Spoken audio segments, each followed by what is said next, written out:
Doc! 21 days to go before Christmas. Kaya naman tayong lahat ng mga mommies and daddies dyan, naku, sigurado naghahanda na tayo ng mga lista natin ng mga ihahanda for Noche Buena. And of course, naku, mawawala ba naman dyan ang handang hamon? Diba? At saka yung queso de bola.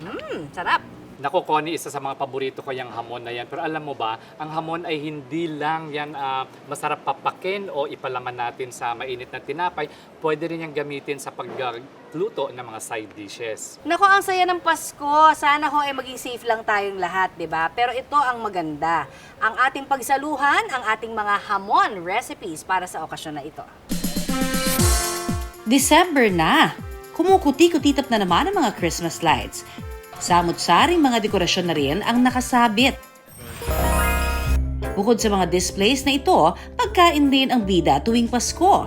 Kaya this morning, mayroon kaming hatid na mga recipes na siguradong magpapa-healthy ng Christmas ninyo. Hindi mawawala tuwing Kapaskuhan ang mga putok-batok na mga handa, kabilang na ang ham. Ang ham ay napakayaman sa protina or tinatawag nating protein. Ito ay importante para sa ating skin, bone, and muscle growth and repair. Ang ham din ay mayaman sa B vitamins o kaya B6 or B12 na ito ay natatagpuan lamang sa animal products o sa mga karne na napaka-importante para sa ating metabolism. Rekomendado ng dietitian na si Audie Sunga na isang slice ng ham ang kainin ng mga babae, habang sa lalaki ay 2 slices.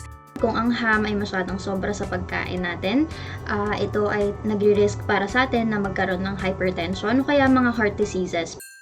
Kaya para iwas perwisyo sa darating na Pasko, mayroong healthy alternative na pwedeng subukan. Presenting Vegan Ham! 3 years ago nang simula ni Janer ang paggawa ng vegan ham. Traditionally kasi, people like ham sa Christmas. So, yung mga vegans and vegetarians, parang they feel left out sometimes. Na bakit parang hindi sila nakakapaghanda ng kanilang ham. Doon nag-start yung concept na yon for the vegans to also celebrate Christmas with ham nga. Bukod sa plant-based ito at walang taba, You know, may fiber yan siya. So, very good for cleansing. And also, meron din siyang konting soy. So, yan, may protein ka na din. para gawin ang vegan ham, maghanda lang ng wheat flour, vegetable protein na gawa sa soy, all-purpose flour, banana ketchup, baking powder, mga pampalasa, at tubig. Una munang pinaghalo-halo ang mga dry ingredients. Start po tayo sa wheat flour. Ito po yung ating main ingredient.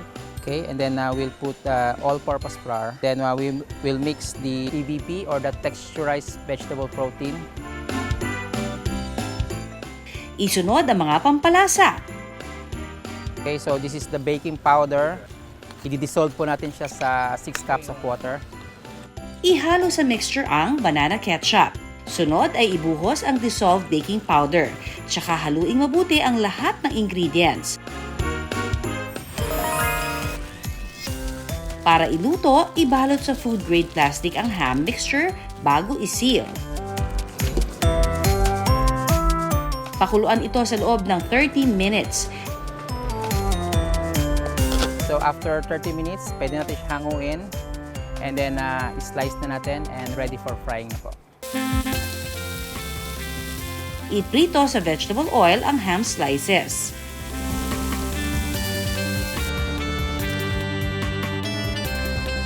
Okay, ready to serve na ang ating vegan ham.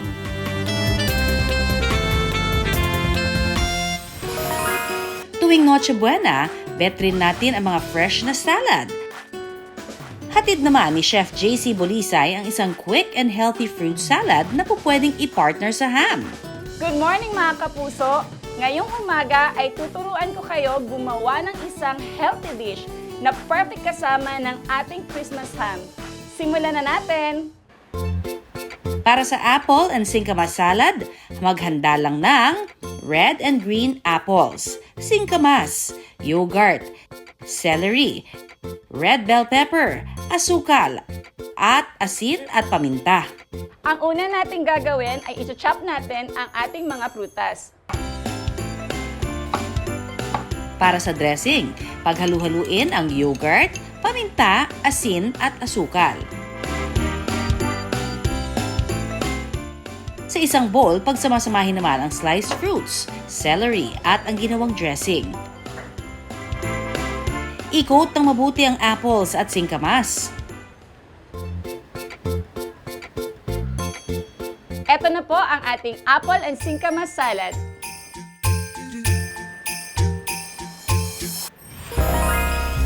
Ang mansanas at singkamas talaga namang hitik sa nutrients. Ang apple at singkamas ay napaka-rich in antioxidants na nag-iiwas sa atin sa cancer.